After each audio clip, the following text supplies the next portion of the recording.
Okay, so here we go. We have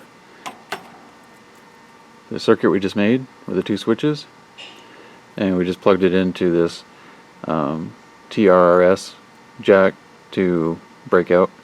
So it's on, this one's labeled V and ground. I'm not sure what that is. Maybe volume and ground. But anyway, it's left is the tip, right is the first band.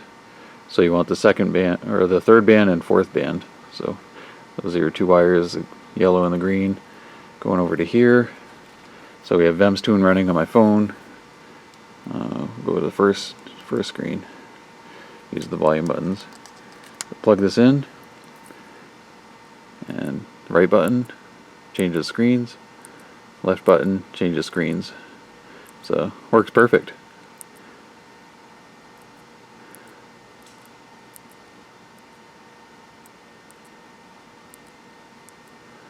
There. Now you can tape this to your dash, make a nice enclosure for it, something like that, and then get a different jack so that you can solder those right in. And there you got your external push buttons. Thanks for watching.